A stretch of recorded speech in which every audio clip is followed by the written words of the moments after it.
మూడు విషయాలు ఆలోచించాం. నాలుగో విషయం. ఇప్పుడు నాలుగో విషయాన్ని ఏం ఆలోచిద్దాం అంటే, మార్గం ఉంది. ఆ మార్గం ఎలాంటిది అంటే యేసుప్రభువే మార్గం. అది మొదటి నుంచి విశ్వాసులందరికీ తెలిసింది. అయితే విశ్వాసులకి తెలియని మార్గం కూడా ఉందండి. విశ్వాసులకి తెలియని మార్గం కూడా ఉంది. ఏంటి ఆ మార్గం?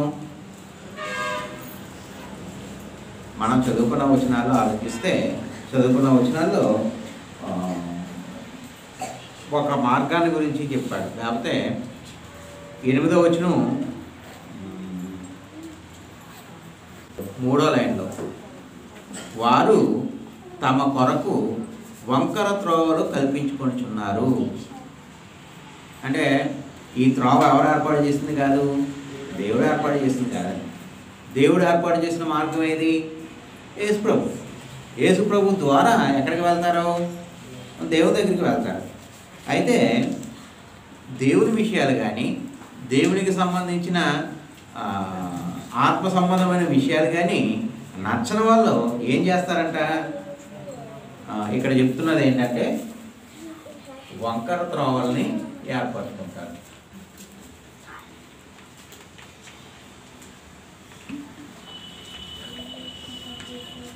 వంకర త్రోవ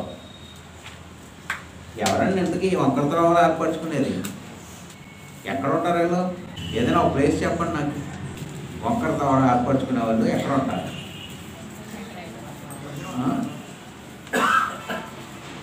మన మధ్యలోనే ఉంటారు. ఇంకా చెప్పండి.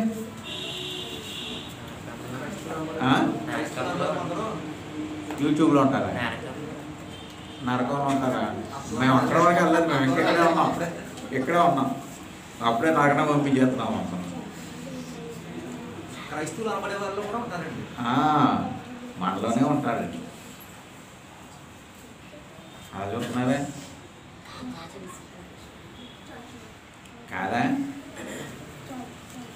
అంటే ఎప్పుడైతే నిజమైన మార్గాన్ని, సత్యమైన మార్గాన్ని నేను అనుసరించలేకపోయాను, లేకపోతే ఏర్పాటు చేసుకోలేకపోయాను, నా కోసం ఉంచుకోలేకపోయాను, అప్పుడు నేనేం చేస్తాను? ఈ వంకర త్రోవలో నడుస్తానన్నమాట. వంకర త్రోవ అంటే ఏదో కాదండి, లేకపోతే ఎవరో చేసేది కాదండి. అంటే చేస్తారు కానీ అదే కాదండి. మరేది ఏది అంటే దేవునికి వ్యతిరేకంగా నడిచే ప్రతిదీ కూడా వంకర త్రోవ. అందుకనే ఇక్కడ చెప్తున్నాడు, చెప్తున్నాడండి 4వ వచనంలో, ఎవరు ఈ వంకర త్రోవలను ఏర్పాటు చేసుకుంటారు అంటే అక్కడ చెప్తున్నాడు. యెషయా గ్రంథం 59వ అధ్యాయం 4వ వచనంలో, నీతిని బట్టి ఎవడనూ సాక్ష్యం పలకడు. నీతిని బట్టి ఎవడనూ సాక్ష్యం పలకడు. ఇక్కడ దేని గురించి చెప్తున్నాడండి? చదివాను కదా ఆ లైన్లో దేని గురించి చెప్తున్నాడు? మళ్ళీ చదువుతాను, గమనించండి. నీతిని బట్టి ఎవడునూ సాక్ష్యం పలకడు. దేని గురించి చెప్తున్నాడండి? సాక్ష్యం గురించి చెప్తున్నాడండి. అంటే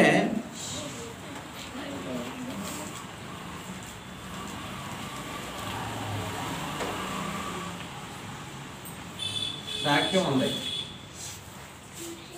ఎవరైనా ఎప్పుడైనా సాక్ష్యం చెప్పారా?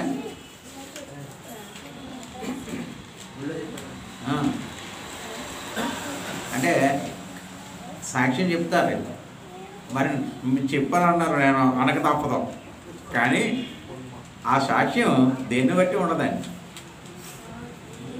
ఆ నీతిని బట్టి ఉంటుందండి. ఏదో అందరూ చెప్తున్నారు కాబట్టి నేను చెప్పాలి కాబట్టి అంటే అది నిజమైన అబద్ధమైన. మరి చెప్పినప్పుడు మన కథలో ఎవరు హీరో అండి? మన కథలో ఎవరు హీరో అండి? మన కథలో మనమే హీరో అవుతామండి. ఒకవేళ మన కథలో మనం హీరో అయితే అది ఏం సాక్ష్యం? నీతిని బట్టి చేసిన సాక్ష్యం కాదు.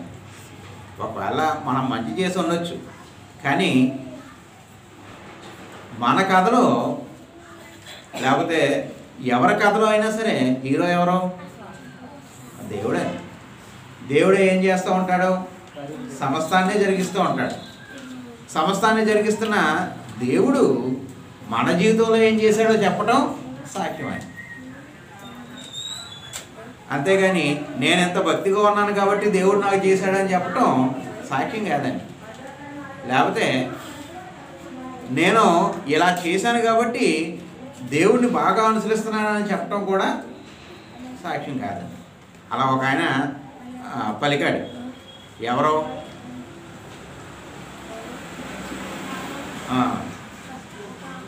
ఇద్దరు ప్రార్థన చేయడానికి వెళ్ళారు. పరిసైడు ప్రార్థనని ఏం చేశారండి? పరిసైడు ప్రార్థనని దేవుడు అంగీకరించారా? అతనికంటే ఈ సుంకర ఏమని తీర్చబడ్డాడంట? నీతిమంతుడని తీర్చబడ్డాడంట. అంటే అతను ప్రార్థనలోనే సాక్ష్యం పలికాడు, కానీ అది దేన్ని అనుసరించలేదు? నీతిని అనుసరించలేదు.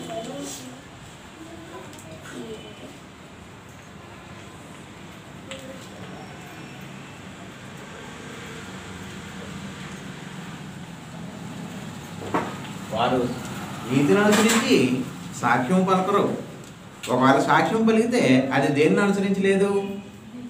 నీతిని అనుసరించి లేదండి. ఒకవేళ నీతిని అనుసరించి ఉంటే అదేమవుతుంది? సరైన సాక్ష్యం అవుతుంది, సరైన త్రోవ అవుతుంది. కానీ వాళ్ళ నీతిని అనుసరించి సాక్ష్యం పలకరు. మనలో నా జబ్బు ఉంటుంది కదా, మనవాడైతే ఒకలా మాట్లాడతాం, వేరే వాడైతే ఒకలా మాట్లాడతాం.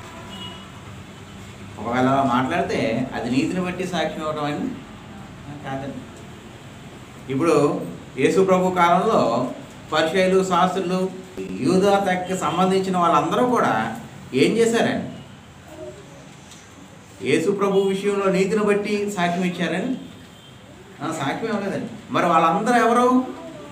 వాళ్ళందరూ ఎవరంటే దేవుడి ప్రజలండి, దేవుడు ఏర్పాటు చేసుకున్న ప్రజలు. కానీ వాళ్ళు ఏం చేయట్లేదు? నీతిని బట్టి సాక్ష్యం ఇవ్వట్లేదు. ఒకవేళ నేను కూడా నీతిని బట్టి సాక్ష్యం ఇవ్వలేకపోతే నేను దేన్ని ఏర్పాటు చేసుకున్నాను? ఒక్కరావని ఏర్పాటు చేసుకున్నాను. సత్యమును బట్టి ఎవడునూ వ్యాజ్యమాడడు. ఎక్కడ దేని గురించి చెప్తున్నాడు? వ్యాజ్యాన్ని గురించి చెప్తున్నాడు.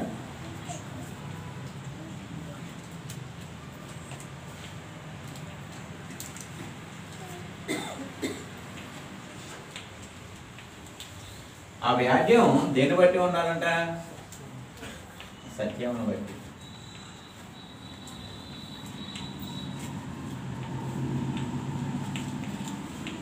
సత్యాన్ని బట్టి. వ్యాజ్యం అంటే ఏంటండి? వాదన లేకపోతే గొడవ అన్నాడు. ఇప్పుడు కోర్టులో ఏదైనా కేసు వేస్తాం, లాయర్ దగ్గరికి వెళ్ళాం. లాయర్ ఏం చెప్తాడండి? ఎవరికి అంత ఎక్స్పీరియన్స్ ఉండదు. లాయర్ ఏం చెప్తాడండి? నాకు తెలిసినంత వరకు ఏంటంటే, నేను చెప్పింది నువ్వు చెప్పు, నీకు తెలిసింది నువ్వు కాదు అని అంటాడండి.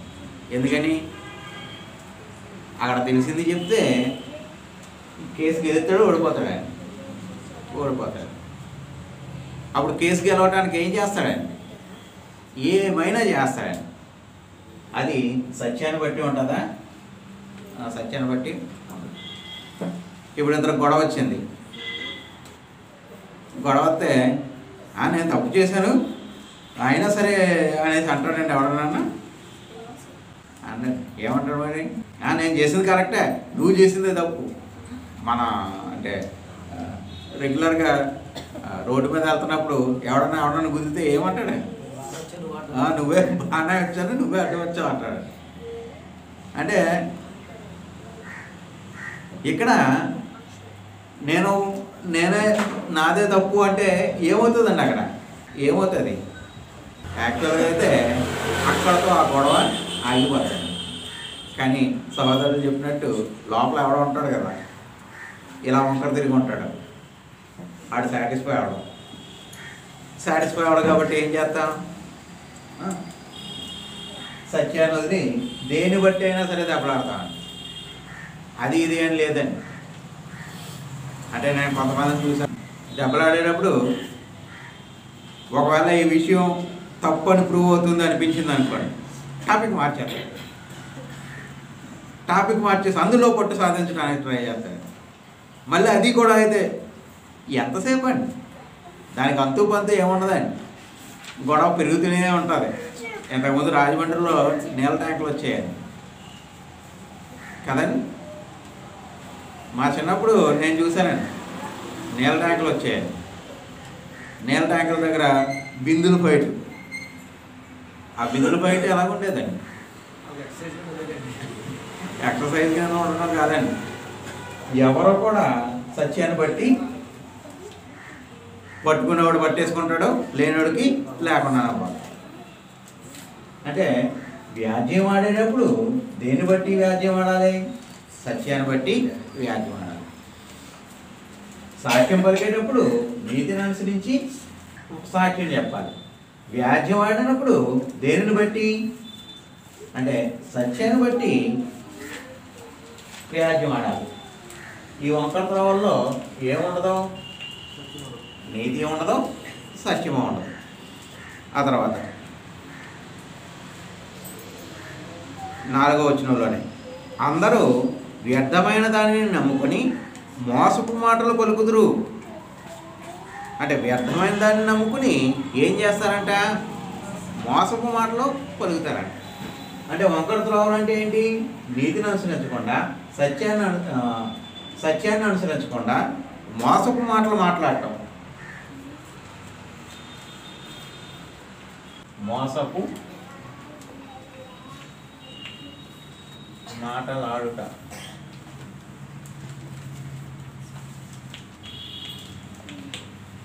మోసపు మాటలు లోపల కూర ఏదో పెట్టి పైన పెట్టి కాల్చి వేయించారా? అదేనా సమోసా? మోసం అంటే ఏంటండి? అంటే ఎదుటివారిని నిజం కాకుండా అబద్ధాన్ని నమ్మించడమే మోసం అండి. ఇప్పుడు లోకంలో జరిగేదంతా ఏంటండి? అదేనండి. ఆడెవడో నన్ను మోసం చేశాడు కాబట్టి నేనెవడో ఏం చేయాలి? ఇంకొకరు ఎవడో మోసం చేయాలి. అంటే ఈ ఉంటాయి కదండి, స్కీమ్లు ఉంటాయి. అవి ఏంటంటే నువ్వు ఎంత కడితే నీకు అంత వచ్చేస్తుంది అని చెప్తాను. చెప్పినప్పుడు నేను కట్టాను, నేనేమవుతాను? మోసపోయాను. నేను మోసపోతే అలాగా ఇంకొకడు కూడా అవ్వాలి కదా అనేసి చాలా మంచిది, అంతకన్నా మంచిదేం లేదు అనేసి ఆడిని కూడా కట్టి ఆడిపోయాడు, ఇడిపోయాడు. లేకపోతే కొంతమంది ఏం చేస్తారంటే నాకు డబ్బులు పోయినాయి కాబట్టి ఇంకొకటి దగ్గర ఆ డబ్బులు రాబట్టుకోవాలని ప్రయత్నం చేస్తాను. అంటే మోసపు మాట్లాడటం, మోసపు పనులు చేయటం. అంటే నిజాన్ని హైడ్ చేసి అబద్ధాన్ని నిజంగా నమ్మించటం. అది ఎవరో చేసే పని అని కాదండి. అంటే ఎక్కువ సార్లు మనం కూడా చేస్తాం. అందుకని అన్నాను, ఎక్కడ ఉంటుంది అంటే ఎక్కడో కాదు, మనలోనే, మన మధ్యనే, మనలోనే ఆ వంకర త్రోవ ఉండేవారు. కాబట్టి ఏం చేస్తారు అంటే మోసపు మాటలు ఆడతారు. ఆ మోసపు మాటలు దేని గురించి ఉపయోగిస్తారు అంటే వ్యర్థమైన దాని గురించి. అంటే అవసరమైన దాని గురించి మోసపు మాటలు ఆడొచ్చా? ఒకవేళ అవసరమైన దాని గురించి మోసపు మాట్లాడితే ఓకేనేమో. కానీ ఇక్కడ దేన్ని బట్టి మోసపు మాట్లాడుతున్నారు? వ్యర్థమైన దాన్ని బట్టి మోసపు మాట్లాడుతున్నారు. మీ మైండ్లో ఒక ప్రశ్న గిర్రం గిర్రం గిర్రం అని తిరుగుతూ ఉంటుందండి. అంటే అవసరమైన దాన్ని బట్టి మోసపు మాట్లాడచ్చా? అయితే పర్లేదులే, మనం కూడా అంతే కదా, అవసరమైన దానికి ఆడాం కదా అనిపిస్తుందా?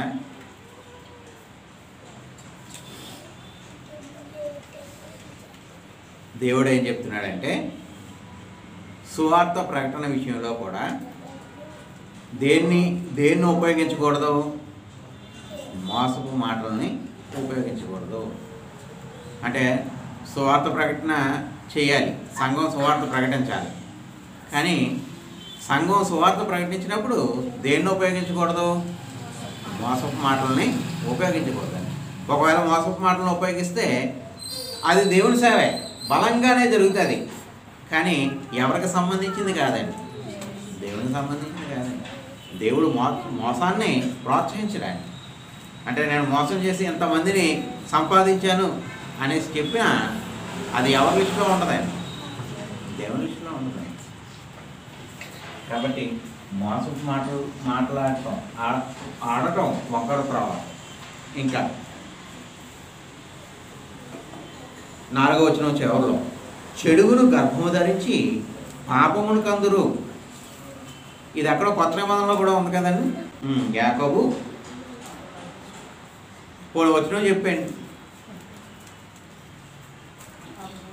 దురాశ గర్భము ధరించి పాపమును కనగా పాపము పరిపక్వమై మరణమును కనును. అంటే ఆ విషయాన్నే చెప్తున్నాడు. చెడుగును గర్భము ధరించి పాపము కందురు.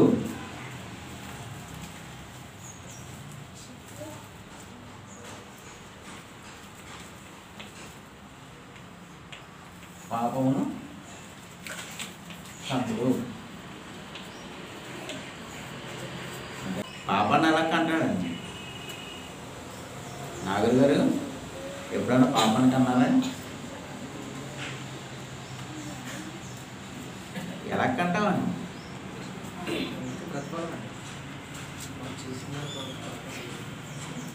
దురాశ గర్భము ధరించి పాపమును కను. అంటే ఒకవేళ దురాశ ఉంటే దురాశ ఏం చేస్తుంది? అవకాశం వస్తే పాపం చేయటానికి ప్రేరేపిస్తుంది. రీతికి సపోర్ట్ లేదు, సంఘం పోషిస్తుంది. అప్పుడు ఎవరో నువ్వు చెప్పేది కాకుండా ఈ బోధన చెప్తే నీకు పలానా వాళ్ళు ఒక 10,000 ఇస్తారు, ఆ 10,000తో నువ్వు అవసరాలు తీర్చుకోవచ్చు అనేసి చెప్పారు. అప్పుడు ఒకవేళ లోపల దురాశ ఉంటే ఏం చేస్తారండి? ఏం చేస్తారు? ఆ బోధనే చేస్తారు. ఇది ఏదో నేను కల్పించి చెప్పింది కాదండి, జరుగుతున్నది. అంటే దాని అర్థం ఏంటనమాట? దాని అర్థం ఏంటంటే నేను నేర్చుకున్న బోధ సరైనది కాదు. నా బోధ ఏది అంటే ఆ 10,000. ఆ 10,000 బట్టి బోధ మారిపోతే ఏం చేశాడండి? ఏం చేశాడు? పాపాన్ని కన్నాడు. ఎందుకు పాపం? ఎందుకు పాపం? వాక్యం అంటున్నా మీరందరూ ఉన్నారు. మీరందరూ నేను బోధ మార్చేస్తే ఎందుకు మార్చారని అడుగుతారా? అడగరండి. నేను ఏది బోధిస్తే దాన్నే ఫాలో అయిపోతారండి. కానీ అక్కడ ఏం జరుగుతుంది? అంతమందిని మార్గం తప్పేటట్టు నేను చేస్తున్నాను అన్నమాట. అది పాపమా లేకపోతే మేలా? పాపమే. అంటే నేను పాడైపోవటం పాపమే, ఎదట వాళ్ళని పాడు చేయటం పాపం. అలాగే ఏ విషయంలో అయినా సరే, ఒకవేళ స్నేహితుడు తన స్నేహితుడిని దేవుని మార్గంలో ఏముంది, ఇది కూడా దేవుని మార్గమే, దీన్ని అనుసరిద్దాం అనేసి అన్నాడు. అన్నప్పుడు ఆ వ్యక్తి దాన్ని అనుసరిస్తే ఏం చేసినట్టండి? వాడు పాపం చేసినట్టే, వీడు పాపం చేసినట్టే. లేకపోతే ఆరాధన మానేసి సినిమాకి వెళ్దామన్నారు. ఆరాధన మానేసి సినిమాకి వెళ్దామన్నారు. ఏం చేసినట్టే అండి? ఆరాధన మానేసి సినిమాకి వెళ్తాయి, పాపం చేసినట్టే.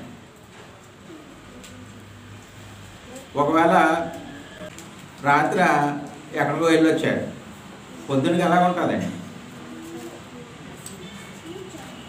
రాత్రి రావడం అంటే 9ంటికి వచ్చేసి పడుకోవడం కాదు. 3ంటికో 2ంటికో వచ్చి పడుకున్నాడు. పొద్దున్నే లేవాలి. పొద్దున్నే లేవాలంటే ఏం చేయాలి? ఏం ఉండాలి? ఆసక్తి ఉండాలి. ఆసక్తి ఉంటే ఏం చేస్తాడు? లేచి దేవుడిని ఆరాధిస్తాడు, లేకపోతే లేచి బైబిల్ రాసుకొస్తాడు. ఒకవేళ లేకపోతే బాడీ ఏమంటుంది? నువ్వు బాగా అలసిపోయావు కదా, నీకేం కావాలి? రెస్ట్ కావాలి, అది తీసుకో. అది తర్వాత వెళ్ళొచ్చు, లేకపోతే సాయంకాలం అని వెళ్ళొచ్చు, ఎప్పుడైనా వెళ్ళొచ్చు. అదంత ఇంపార్టెంట్ కాదు. ఏది ఇంపార్టెంటు? నువ్వు రెస్ట్ తీసుకోవటం ఇంపార్టెంట్. ఒకవేళ మనకే అలా కనిపించి దేవుని పనికి నిర్లక్ష్యం చేస్తే ఏం చేసినట్టే? పాపం చేస్తే. అంటే ఇవన్నీ ఎక్కడో కాదండి, మన జీవితాల్లో జరుగుతూ ఉన్నవే, లేకపోతే మన జీవితాల్లో జరిగే. ఒకవేళ అవి జరగకుండా చూసుకుంటే మనం ఏ త్రోవకు వెళ్ళలేదండి. ఏ త్రోవకు వెళ్ళలేదు, ఒక్కరి త్రోవకు వెళ్ళలేదండి. మరి ఎక్కడ ఉన్నాం? సరైన త్రోవలోనే ఉన్నాం. అందుకే ఇక్కడ ఆ విషయాలన్నీ చెప్తున్నాడు 5వ వచనంలో. వారు మిడునాగుల గుడ్లు పొదుగుదురు. ఎప్పుడన్నా గుడ్లు పొదిగారా ఎవరన్నా?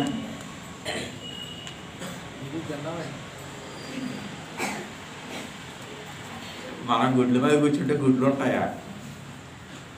కోడైతే తేలిగ్గా ఉంటుంది కాబట్టి గుడ్లు ఉంటాయి.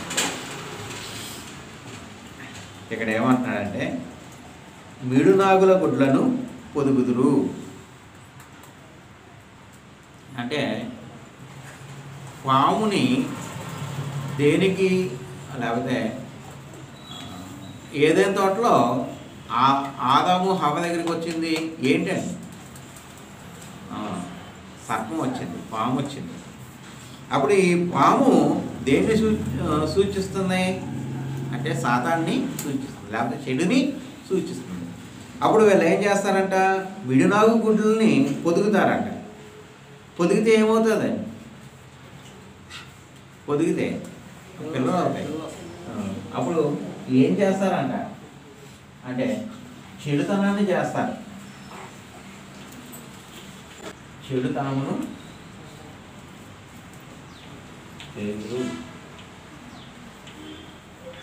అంటే చెడ్డది ఏదో ఉంటుందో దాన్ని అంతటినీ చేస్తారు. అంటే ఇంకా అవన్నీ చెప్పుకోవాలి, అవన్నీ చెప్పను.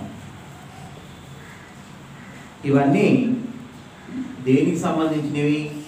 వంకర త్రోవకి సంబంధించినవి. ఇది ఎవరి నుంచి వచ్చింది కాదు, దేవుడి నుంచి వచ్చింది కాదండి. ఎవరికి వాళ్ళే చేసుకుంటారు. తిమోతి పత్రికలో ఒక మాట చెప్పారు. ఏమిటది? దీనికి సంబంధించి వారు దురద జీవులు కలవారై తమ కొరకు తమ స్వకీయ దురాశలను నెరవేర్చు బోధకుల్ని ఏర్పరచుకుందరు. అంటే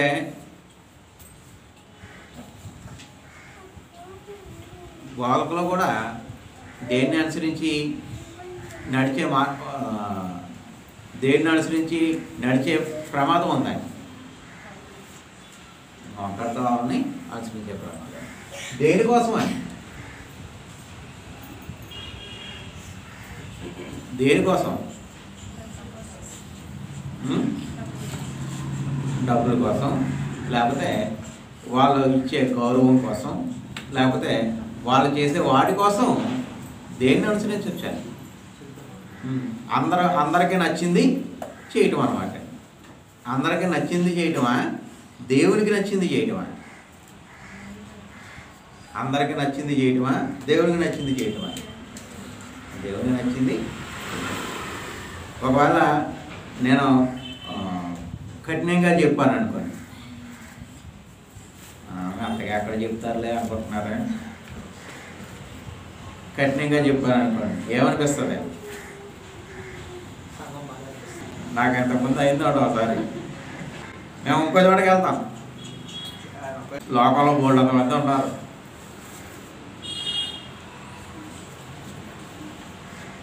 అంటే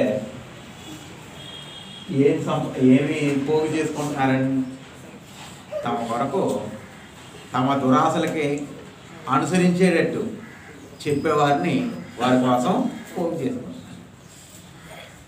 మరి పోగు చేసుకోవచ్చా? లోకమంతా అలాగే ఉంది.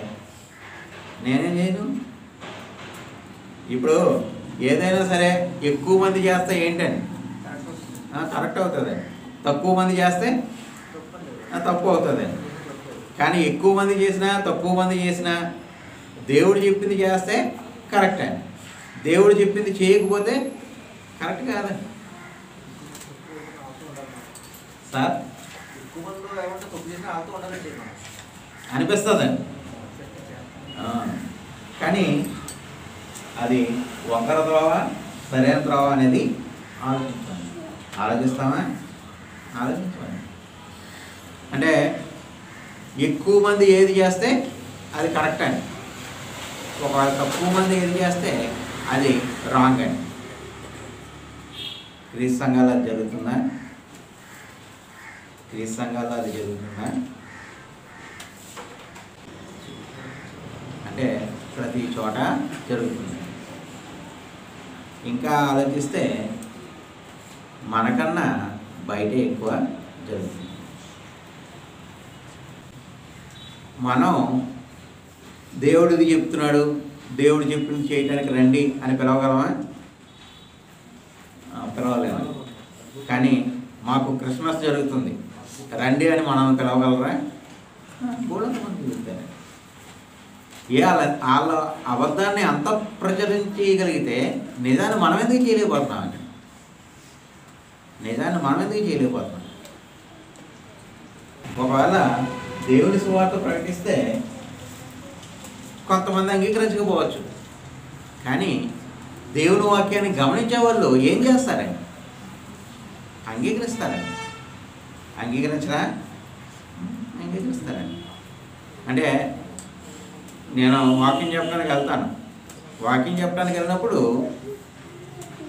వీళ్ళు మారుతారు అనే ఉద్దేశంతో వెళ్ళినాను. నేను వాకింగ్ చెప్తున్నాను. వాళ్ళు ఒకవేళ దేవునికి లోబడితే వాళ్ళు ఏమవుతారు? దేవుని కుమారుడు అవుతారు. వాళ్ళు లోబడకపోతే దేవుని కుమారుడు అవ్వాలి. నేను ఏలూరులో బోల్డంత మందికి వాకింగ్ చెప్పాను. వాకింగ్ చెప్పిన ప్రతిసారి అది చేసేవాడిని. అందుకని ఒకవేళ వాళ్ళు దేవుని నమ్ముకోకపోతే నాకు బాధ అనిపించేది కాదండి. ఒక మాట మాత్రం గుర్తొచ్చేది, మీరు అక్కడ ఏం చేయాలి? మీ పాదదులు దులిపి వచ్చేసేయండి. ఆ తర్వాత వాళ్ళ గతి కంటే ఎవరి గతి వారదగిందే అవుతుందండి. సుధోమ గుమోర వాళ్ళ గతి వారదగిందే ఉంటుంది అని యేసుప్రభు చెప్పాడు. అంటే మనం కనీసం చెప్పగలగాలన్నమాట. అంటే వంకర త్రోవల్లో ఉన్నవారిని దేవుడి త్రోవలో తీసుకురావటానికి మనం చేయవలసింది ఏంటి? కనీసం చెప్పాలని, వాళ్ళతో మాట్లాడగలగాలని. కానీ ఎక్కువ మంది మాట్లాడతాము, కానీ దేవుని విషయాలు మాత్రం మాట్లాడదు. ఒకవేళ దేవుని విషయాలు మాట్లాడగలిగితే వాళ్ళకేమవుతుంది? ఒకసారి 2 సార్లు 3 సార్లు. ఏలూరులో ఇంతకుముందు చెప్పుకుంటానండి, బొగ్గుల మామ అని ఉండేది. 2 సంవత్సరాలు మమ్మీ వాకింగ్ చెప్పారండి. మమ్మీ అండి, అమ్మ 2 సంవత్సరాలు ఆవిడకి వాకింగ్ చెప్పింది. అంటే ఆరాధనకి వెళ్ళి వచ్చేసిన తర్వాత మధ్యాహ్నం ఖాళీ టైంలో భోజనాలన్నీ అయిపోయిన తర్వాత కాసేపు వాకింగ్ చెప్పేవారు. చెప్తూ ఉంటే చెప్పింది అని వెళ్ళేది. మళ్ళీ వచ్చే వారానికి మళ్ళీ ప్రశ్నతో వచ్చేదండి, మా అయ్యగారు ఎలాగన్నారో అనేసి మళ్ళీ దాన్ని క్లారిఫై చేశారు, మళ్ళీ వెళ్ళేది. అలాగా 2 సంవత్సరాలు అనమాట. ఆ 2 సంవత్సరాలు అయిన తర్వాత ఎవరికైనా విసుకొస్తుంది కదండి. ఇంకా మారదో అనే స్టేజ్కి వచ్చేసిన తర్వాత అమ్మ నేను బాప్తిసం తీసుకుంటాను అంటే ఎలా ఉంటుందండి? బుక్ చెప్పండి. ఆవిడ ద్వారా ఇంకా కొంతమంది కన్వర్ట్ అయ్యారు. చేసేది ఏంటండి అంటే దేవుడి మార్గాన్ని తెలియజేయడం జరిగిందండి. అది అంగీకరించవచ్చు, అంగీకరించకపోవచ్చు. అంగీకరించకపోయినా సరే మన పని ఏంటండి చెప్పటం. చెడుతనాన్ని వాళ్ళు ఇష్టపడతారు, దాన్ని మానాలనేసి మనం చెప్పగలం. దానికి ముందు మనం చేయవలసింది ఏంటి? ఒక చిన్న టెస్ట్ అండి. అన్నిటికీ టెస్టులు పెడుతున్నారు కదా. ఒక చిన్న టెస్ట్ ఏంటి అంటే, నేనే త్రోవలో ఉన్నాను,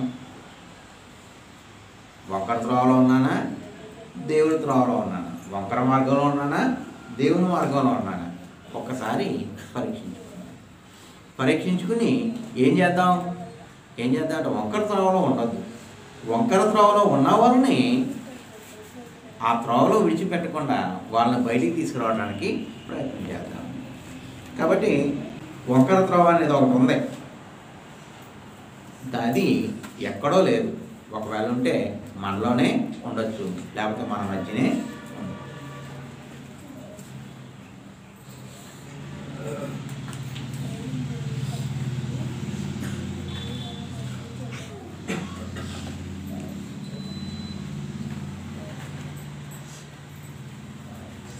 అప్పుడు జీవ మార్గాన్ని గురించి కూడా చెప్పాడు.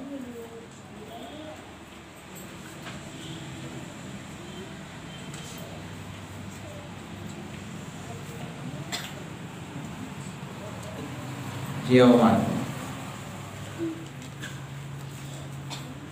మత్తయి సువార్త 7వ అధ్యాయము 13-14 వచనాలు. ఇరుకు ద్వారమున ప్రవేశించుడి. నాశనమునకు పోవు ద్వారము వెడల్పును, ఆ దారి విశాలమునై ఉన్నది, దాని ద్వారా ప్రవేశించువారు అనేకులు. జీవమునకు పోవు ద్వారము ఇరుకును, ఆ దారి సంకుచితమునై ఉన్నది, దాని కనుగొనివారు కొందరే. ఇక్కడ ఏం చెప్తున్నాడు? జీవ మార్గాన్ని గురించి చెప్తున్నాడు. జీవ మార్గాన్ని గురించి చెప్తూ ఏమంటున్నాడు? జీవమునకు పోవు ద్వారము ఇరుకును, ఆ దారి సంకుచితమునై ఉన్నది. జీవ మార్గం ఎలా ఉందంట? ఇరుకు, సంకుచితం.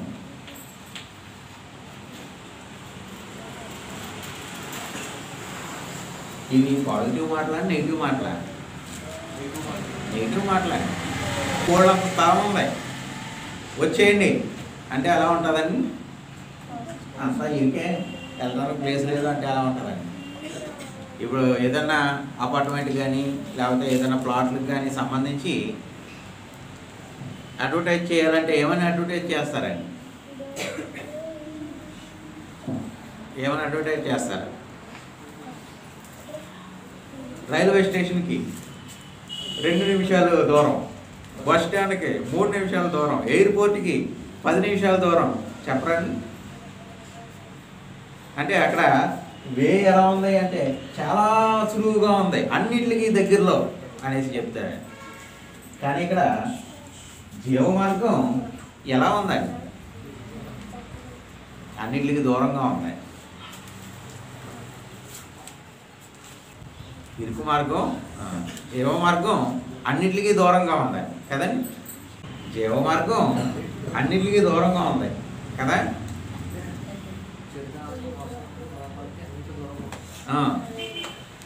ఆ తర్వాత మాట రావాలండి. దేవునికి దగ్గరగా ఉంటారు. దేవుని దగ్గరగా ఉంటే ఇంకా లోటు ఏంటండి? అంటే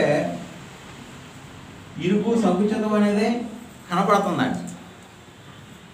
అందులో ఇబ్బంది పడతామేమో, కష్టపడాలేమో అనేసి చూస్తున్నామండి. కానీ ఈ జీవ మార్గం ఎవరి దగ్గరికి తీసుకెళ్తుంది? దేవుని దగ్గరికి తీసుకెళ్తుంది. ఏంటది? పాపానికి దూరం, చెడుతనానికి దూరం, దురాశకు దూరం, మోసానికి దూరం, అపవిత్రతకు దూరం. కానీ ఎవరికి దగ్గర? దేవుని దగ్గర. అవన్నీ ఉండవలసినయా ఉండకూడనయా? అంటే మామూలు వ్యక్తిలో దేవుడు నమ్మట్లేదు, దేవుడితో పని లేదు, అయినా కానీ అతనిలో ఉండాలని కోరుకుంటారా ఉండకూడదని కోరుకుంటారండి? ఉండకూడదనే కోరుకుంటారు. కాబట్టి ఎవరైనా సరే వీటికి దూరంగా ఉండాలని కోరుకుంటారు. కానీ జీవ మార్గంలో ఉన్న వాళ్ళు వాటికి దూరంగా ఉంటారు. అలాగే ఎవరికి దగ్గరగా ఉంటారు? దేవునికి దగ్గరగా ఉంటారు. అంటే ఇరుకు సంకుచితం అంటే ఇక్కడ ఏముంటాయి? నియమాలు ఉంటాయి, నిబంధనలు ఉంటాయి. వాటిని ఆచరించవలసిన అవసరం కూడా ఉంటుందండి. ఆచరించవలసిన అవసరం కూడా ఉంటుంది. మరి వేరే చోట అయితే ఆచరించక్కర్లేదు. ఇంతకుముందు సినిమాల్లో దొంగల పేర్లు, రౌడీల పేర్లు ఏం పెట్టేవారండి? క్రిస్టియన్ నేమ్స్ పెట్టేవారు. అంటే ఏ హీట్ పేర్లు పెడుతున్నామేమో అనుకున్నాం, మరి ఎందుకో తెలియదు. అంటే లేకపోతే ఇక్కడ ఉన్న వాళ్ళందరూ అలాంటి వాళ్ళని పెట్టేవారేమో తెలియదు. కానీ ఇక్కడ ఉన్న వాళ్ళు అలాంటి వాళ్ళు కాదండి. దొంగలు కాదు, మోసగాళ్ళు కాదు, దోపిడీదారులు కాదు. మరి ఎవరు అంటే దేవునికి ఇష్టంగా జీవించేవారు. అంటే ఈ ఇరుకు మార్గంలో ఆ నిబంధనలన్నీ ఉంటాయండి. ఆ నిబంధనలు ఫాలో అయితేనే ఎక్కడ ఉండగలరు? జీవ మార్గంలో ఉండగలరు. ఒకవేళ ఆ ఇబ్బంది నేను ఉండలేను అనుకుంటే ఎక్కడి నుంచి వెళ్ళిపోతారండి? జీవ మార్గంలో ఉన్నానని చెప్పుకోవచ్చు, కానీ ఎక్కడ ఉండరు? ఈ జీవ మార్గంలో ఉండరు. కూర్చుందాం. నేను ఇప్పుడు వాళ్ళు ఎందుకు చెప్పానంటే, ఇప్పుడు వాళ్ళని మాట్లాడద్దు అని చెప్పానండి. కరెక్ట్ అని రాంగా? మీలో ఎవరన్నా మాట్లాడద్దు అన్నాను. కరెక్టా రాంగా? కానీ మాట్లాడద్దంటే అది రాంగ్ అవుతుంది.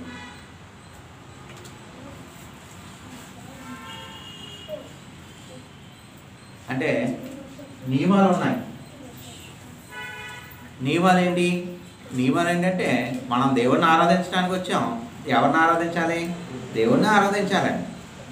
మాట్లాడుకోవడానికి బయట ఆరాధన అయిపోయింది, బయట మాట్లాడుకోకూడదని మాట్లాడుకొచ్చాను.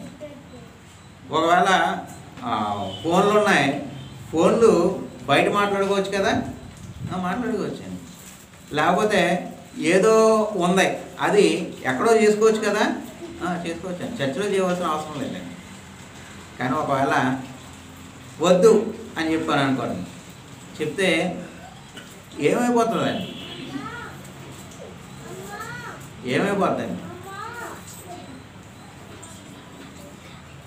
వాళ్ళు చిన్నపిల్లలు కాబట్టి కాసేపు సైలెంట్గా ఉంటారు, మళ్ళీ మొదలెట్టేస్తారు.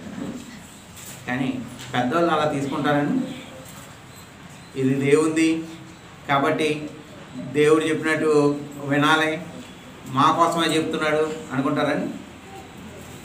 కానీ ఇక్కడ ఏముంది అంటే ఇరుకు అవి నాకు తెలుసు కాబట్టి నేను చెప్తాను. ఒకవేళ తెలియకపోతే ఏం చేయాలి? వాటిని అనుసరించాలి. తెలిస్తే బాగా చెప్పారని ఎంకరేజ్ చేయాలి. కానీ ఇరుకుని సంకుచితాన్ని ఏం చేయలేమండి, సహించలేమండి. సహించగలమా? సహించలేమండి. కానీ ఈ జీవ మార్గం ఎలాంటిదనేసి యేసు ప్రభు చెప్తున్నారు అంటే ఆ మార్గం ఇరుకును సంకుచితం. అక్కడ ఇంకో మాట అన్నారు, దాన్ని కనుగొనేవారు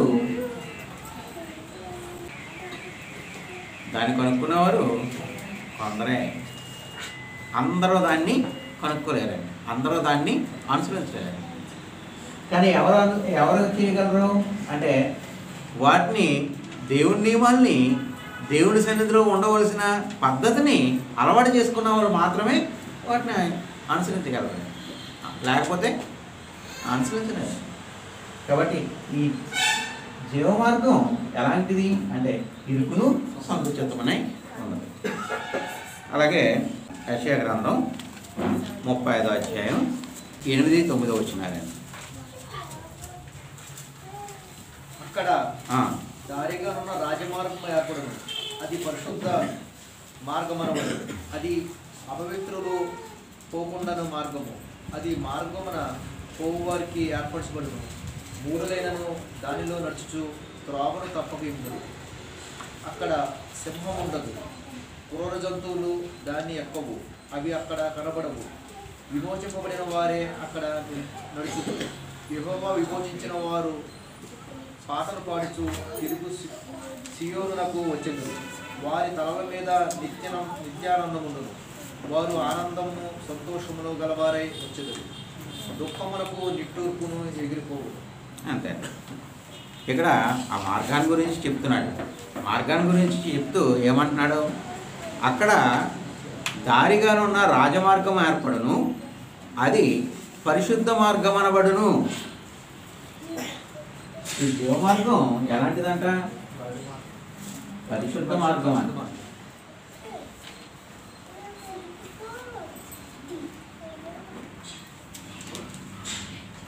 పరిశుద్ధ మార్గం. ఈ మార్గంలో నడిచే వాళ్ళందరూ ఎలా ఉండాలి? పరిశుద్ధంగా. ఈ రాజమార్గంలో ఉన్నది ఎవరండి? దేవుడా. ఈ రాజమార్గంలో ఉన్నది ఎవరండి? మనం. అంతే. ఎందుకంటే మనం ఎవరం అంటే క్రీస్తు యేసునందు పరిశుద్ధపరచబడి పరిశుద్ధులుగా ఉండటానికి పిలువబడిన వారు. మనం ఎవరమండి? క్రీస్తు యేసునందు పరిశుద్ధపరచబడి పరిశుద్ధులుగా ఉండటానికి పిలువబడిన వారు అని. కాబట్టి ఈ మార్గంలో ఎవరు ఉంటారు? పరిశుద్ధులుగా ఉంటారు. మనం ఎవరు? పరిశుద్ధపరచబడిన వారు. కాబట్టి ఈ మార్గంలో ఎవరున్నారు? మనం ఉన్నామండి. కాబట్టి ఆ మార్గం ఎలాంటిది అంటే పరిశుద్ధ మార్గం. ఆ తర్వాత అది అపవిత్రులు పోకూడని మార్గం. అంటే అపవిత్రులు అక్కడికి ఏం చేయకూడదు? వెళ్ళకూడదు.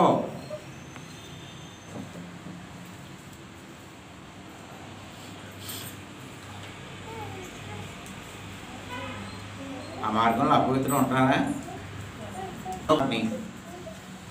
పరిశుద్ధుడయ్యాను, అయినా పాపంలో కొనసాగుతున్నాను. నేను పవిత్రునా అపవిత్రునా? మరి నేను ఉన్నానా లేనా?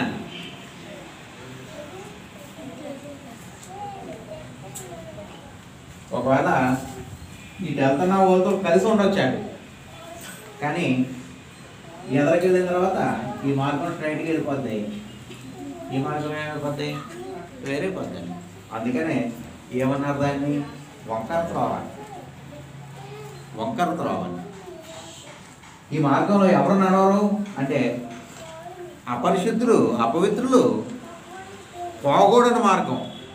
అందులో వెళ్ళకూడదు. అసలు అపవిత్రులకి వెళ్ళే అవకాశం లేదు.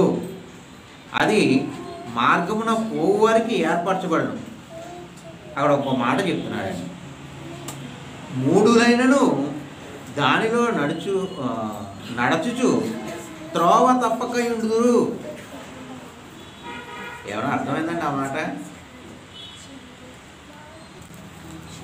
మూఢుడు అంటే ఎవడు?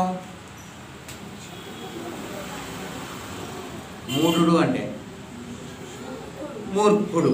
అబ్బా, మూర్ఖుడు. మూర్ఖుడు ఏం చేస్తాడండి? ఎవరో కాదన్నది అవును అంటాడండి, అందరూ అవునన్నది కాదంటాడండి. కానీ ఇక్కడ ఏం చెప్తున్నాడంటే మూఢుడైనను దానిలో నడుచు త్రోవ తప్పక ఉండును. ఆ త్రోవలోనే వెళ్తాడు. అంటే ఆ మార్గంలోకి వస్తే మూర్ఖుడైనా సరే ఏమైపోతాడు అన్నమాట? ఆ మూర్ఖత్వం నుంచి తిరిగిపోతాడు. తన మూర్ఖత ఇక ఆ మార్గంలో ఉండదు, ఆ మార్గంలో ఉండకుండా అవుతుంది. మూఢుడైనా సరే ఏం చేస్తాడు? దానిలో నడుస్తూ త్రోవ తప్పకుండా ఉంటాడో. 9వ వచనంలో అక్కడ సింహం ఉండదు. ఈ మార్గంలో ఏముండదంట? సింహం ఉండదంట. ఏ సింహం?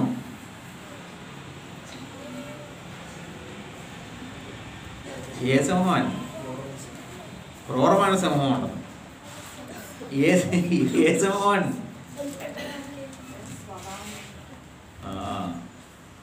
ఒకవేళ సింహం వంటి స్వభావం కలిగిన వాడు ఆ మార్గంలోకి వస్తే ఏమైపోతాడు? సాధువుగా తయారైపోతాడు. కాబట్టి అక్కడ ఏముండదు? సింహం ఉండదు. క్రూర జంతువులు దాన్ని ఎక్కవు, అవి అక్కడ కనబడవు.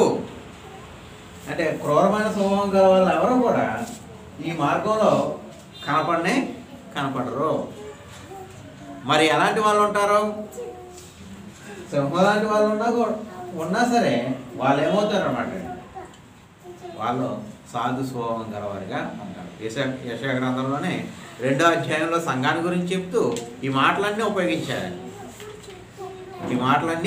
ఉపయోగించారు. సింహము ఆవు కలిసి పండుకుంటాయంట. సింహం ఆవు కలిసి పండుకుంటాం ఏంటి అంటే, ఆవు అంటే సాధు స్వభావం కలిగిన వాళ్ళు, సింహం అంటే క్రూర స్వభావం కలిగిన వాళ్ళు కూడా కలిసి ఉంటారు. ఒకరు ఏం చేసుకోరు? హాని చేసుకోరు కాబట్టి ఈ మార్గం అలాంటిది, పరిశుద్ధమైనది. అక్కడ ఎవరుంటారు అంటే విమోచింపబడిన వారే అక్కడ నుందురు.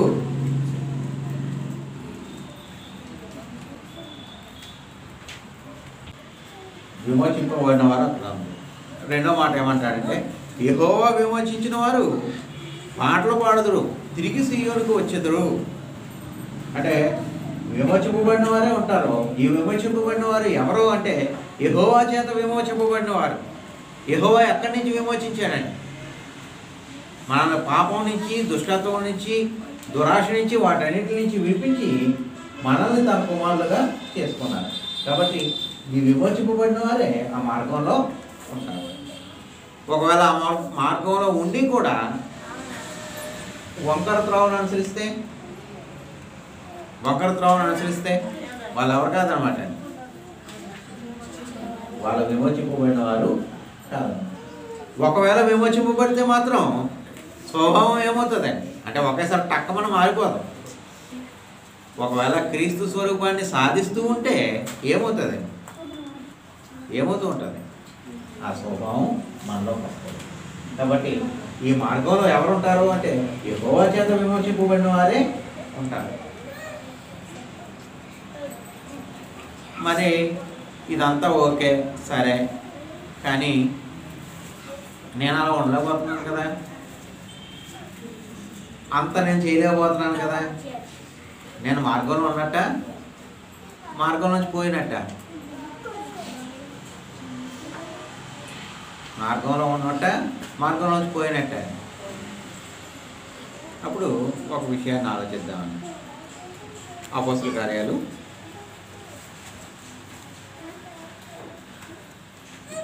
18వ అధ్యాయం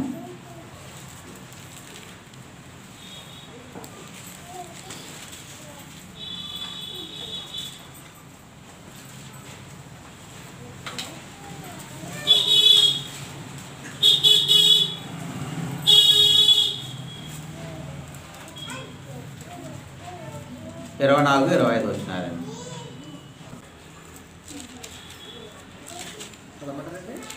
చదవండి. 18-24 అలెగ్జాంద్రియ వాడైన అపోలో ఒక యూదుడు ఎఫెసునకు వచ్చెను. అతడు విద్వాంసులను లేఖనముల యందు ప్రావీణ్యుడై ఉండెను.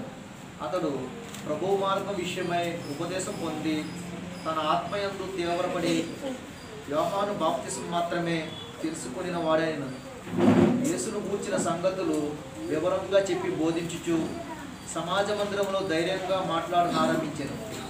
ప్రిస్కిల్లా అకులయు విని అతన్ని చేర్చుకొని దేవుని మార్గమును మారి పూర్తిగా అతనికి విషాదపరిచింది. తరువాత అతడు అక్కడ ఏం చెప్తున్నాడు అంటే అపోల్లో అనే ఒక ఆయన గురించి చెప్తున్నాడు. అతను ఎవరంట?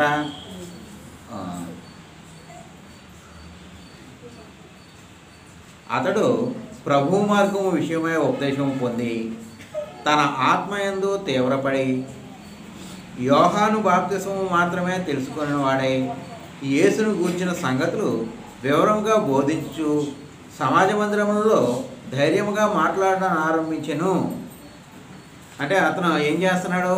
దేవుని పనే చేస్తున్నాడు. దేవుని పనే చేస్తున్నాడు కానీ అతనికి ఏం తెలియదు. అంటే యేసు ప్రభువుని గురించి ప్రకటించాలని తెలియదు. ప్రకటించాలని తెలిసినా కానీ యేసు ప్రభు సమాధి, మరణ, సమాధి, పునరుద్ధానాల గురించి, అలాగే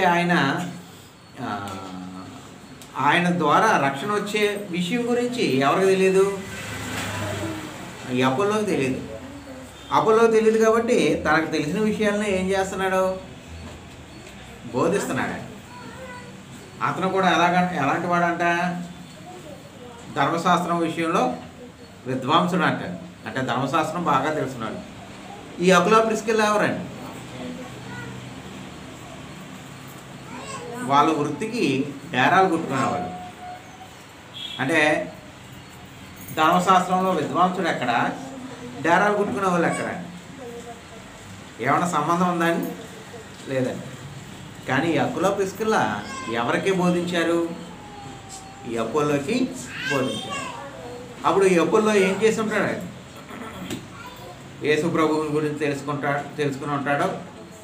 అలాగే బాప్తిస్మాన్ని గురించి తెలుసుకుని ఉంటాడు. పరిశుద్ధాత్మని గురించి తెలుసుకుని ఉంటాడు. నీతిమంతులుగా తీర్చిపట్టడాన్ని గురించి తెలుసుకుని ఉంటాడు. కుమారత్వాన్ని గురించి తెలుసుకుని ఉంటాడు. ఈ విషయాలన్నీ తెలుసుకుంటే ఏమవుతాడండి? అప్పుడు 20వ అధ్యాయంలో చూస్తే యోహాను బాప్తిసం మాత్రమే పొందిన వాళ్ళు మరలా ఏం చేశారు? బాప్తిసం పొందాడు. ఇక్కడ అపోల్లో అలాగే పొందాడు. అక్కడ చెప్పే వాళ్ళని చూడలేదండి. ఎవరిని చూశాడండి? దేవుని వాక్యాన్ని మాత్రమే చూశాడు. అప్పుడు దేవుని వాక్యాన్ని చూసి అతను ఏమయ్యాడు? తన మార్గాన్ని మార్చుకున్నాడు. ఒకవేళ మనలో మనకి కాన్ఫిడెన్స్ లేకపోతే, ఆ ధైర్యం లేకపోతే, నేను జీవ మార్గంలో ఉన్నానన్న ధైర్యం లేకపోతే మనమేం చేయాలి? విషయాలు తెలిసినప్పుడు దాన్ని మార్చుకుంటూ ఉండాలి. విషయాలు తెలిసినప్పుడు ఏం చేస్తూ ఉండాలి? దాన్ని మార్చుకుంటూ ఉండాలి. అపోల్లో మార్చుకున్నాడు. అతను గొప్పోడే. అయినా కానీ డేరాలు కుట్టుకునే వాళ్ళు చెప్పిన దాన్ని విని ఏం చేశాడు? తన మార్గాన్ని మార్చుకున్నాడు. ఇప్పుడు మనం ఏం చేయగలమని?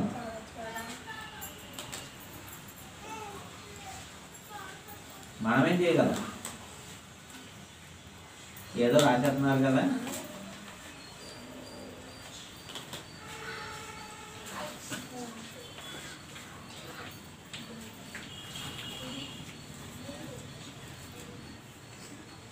మన మార్గాన్ని మార్చుకుందాం. అపోల్లో కంటే గొప్పలో మనం. అపోల్లో మార్చుకున్నాడు, మనం కూడా మార్చుకుందాం. కష్టపడవలసి వస్తుంది, కష్టపడదామండి. ప్రతిఫలంగా వచ్చే నిత్య జీవాన్ని పొందడం కోసం కొంచెం కాలం కష్టపడదామండి. కొంచెం కాలం కష్టపడితే దేవుడు వాగ్దానం చేశాడు. వాగ్దానం చేసిన దేవుడు నమ్మదగినవాడు. చేస్తానన్నది అలాగన్నానులే, అప్పుడు అన్నానులే, ఇప్పుడు చేయను అనేది లేదండి. దేవుడు ఎప్పుడు ఏం చేస్తున్నాడండి? దేవుడు ఎప్పుడు ఏం చేస్తున్నాడంటే తాను చేసిన వాగ్దానాలు నిలబెట్టుకుంటున్నాడు. మనం కూడా మన మాటను నిలబెట్టుకుందామండి. నీ మార్గంలో నడవడానికి నేను ఇష్టపడ్డాను కాబట్టి నేనేం చేస్తాను? ఒకవేళ నీ మార్గాన్ని వంకర త్రోవలో ఉంటే ఆ వంకర త్రోవని నీ మార్గంగా మార్చుకోవడానికి నేను ప్రయత్నం చేస్తాను. మనందరం ప్రయత్నం చేస్తాం. కాబట్టి దేవుడిచ్చిన జీవ మార్గం ఉంది, వంకర మార్గం ఉంది. రెండింటిని దేవుడు మన ముందు ఉంచారు. ఎవరో పిల్లలే దేవుడు దేన్ని ఉంచారు? జీవ మార్గాన్ని ఉంచారు. వంకర మార్గాన్ని మనుషులు ఏర్పాటు చేసుకున్నారు. మనుషులు ఏర్పాటు చేసిన వంకర మార్గాన్ని ఎంచుకుంటామో, దేవుడు ఏర్పాటు చేసిన దేవ మార్గాన్ని ఎంచుకుంటామో ఎవరి చేతిలో ఉందండి? మన చేతిలోనే ఉంది. కాబట్టి వాటిని నిర్ణయించుకుందాం, జీవ మార్గంలో ముందుకి కొనసాగుదాం. అందరికీ వందనాలు.